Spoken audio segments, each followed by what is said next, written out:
I have administered 5 electroconvulsive treatments.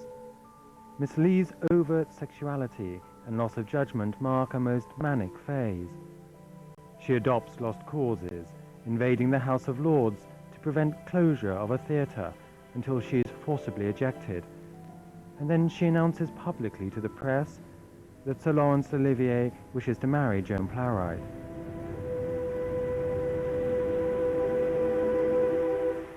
Vivien suffered enormously when Olivier went. He just went. He said to me, I can't stand it. One more minute, I'm going to Hollywood. I'm going to make some money, do a movie, and I won't have to see Vivien again for 6 months. I can't stand it. I'm going to strangle her if I do. If I spend one more night with her, I'm going to strangle her. Laurence Olivier as Crassus, symbol of Rome's majesty and might. I'm not after glory. I'm after Spartacus. They started filming Spartacus out in Death Valley. I have now gone on the wagon and am dreading my return, and the cowardly part of me wants to run away further west and bury myself in some South Sea island.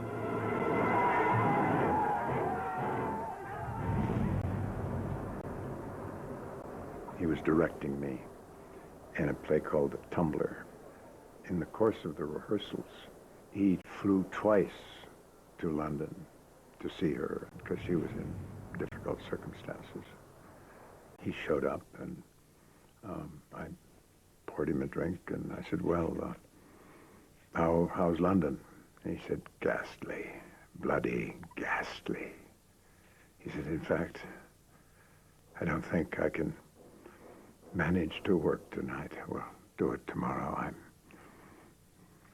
I don't want to rehearse a suicide scene tonight.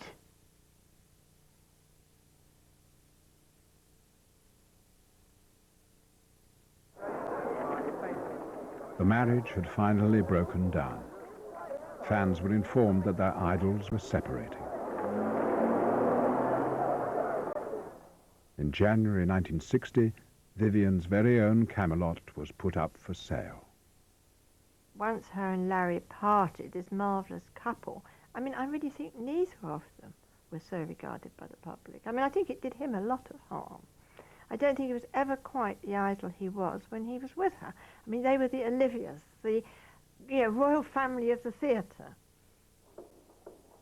With the dissolution of his marriage, Olivier now tried to shake off his past. This is going to be the theatre they want me to run. The new kind of theatre, this one. What's it going to look like, really? He committed himself to the founding of Britain's National Theatre. There, he could work alongside his new wife, Joan Plowright. What are they going to feel like? With all those faces practically all around. We used to invite young actors and actresses down to his house in Brighton for the weekend. In the morning, either Larry or Joan would come in with a boiled egg on a tray and the Sunday papers, and he'd sit on the end of the bed, and Sir Laurence is sitting on the end of my bed, talking to me, chatting to me in his dressing gown, and he was Daddy. He was Daddy Olivier, At one point, he started wearing copper bands. There was a fad for wearing copper bands if you had arthritis. We all wore them. We all wore copper bands, you see. And we all smoked Olivier cigarettes, because they were named after him. You generally knew when there was a board meeting on, because the other bit of his wardrobe was the stuff that Vivien Leigh had chosen. And he had his immaculate Savile Row suit, a little fleck of lavender in the suit, and in the shirt, and in the tie. Immaculate taste, but Vivien's.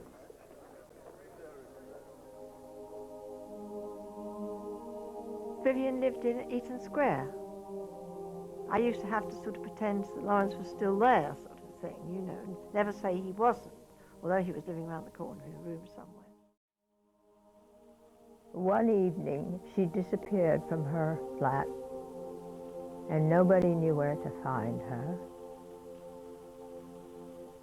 I found her sitting on the bench, and she was crying, and she had her jewels in her arms, and she was rocking her jewels like a baby and crying.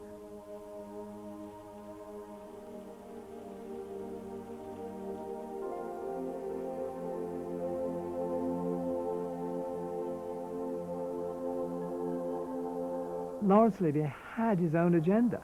He wanted to stay an epic actor. He couldn't go on being dragged down by this lady who was more and more disturbed.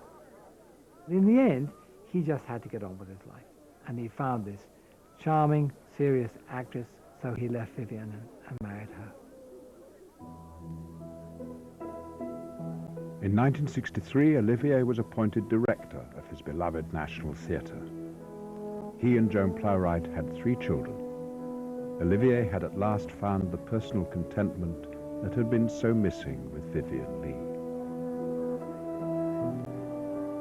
Somehow I knew he'd find happiness, and domestic happiness. But she was the sad one. She was the one felt was left. There always has to be one, doesn't there?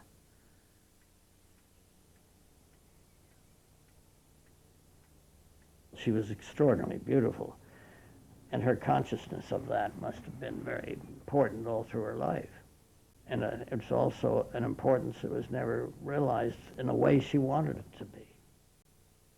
She had a mind to go with that, and that mind is really the center of her unhappiness and her unresolved problems in life. There is a point at a certain age where her life got too much for her, and she probably helped the departure.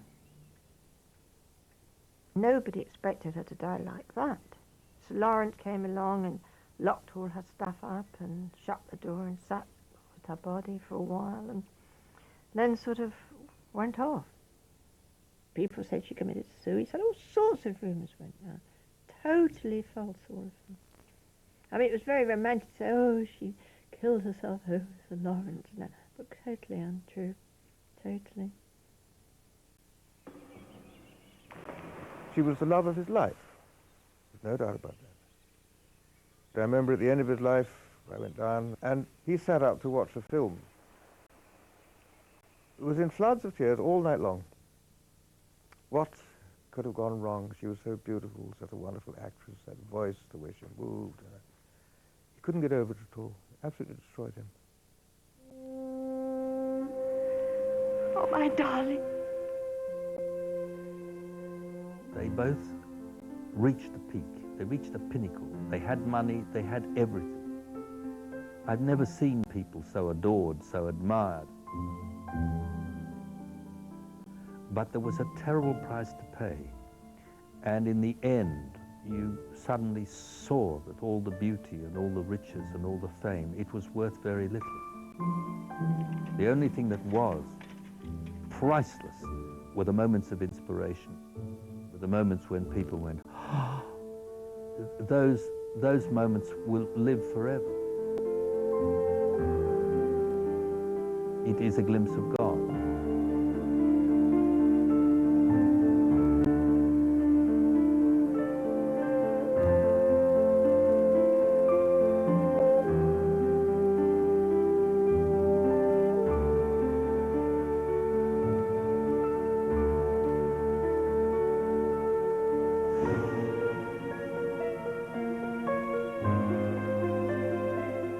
Superb acting on a lighter note next Thursday with the wonderful Leonard Rossiter in Rising Damp at 9:30, followed by a classic Frasier at 10. Coming next tonight, Armando Iannucci has tongue firmly in cheek as he tries to live a good life.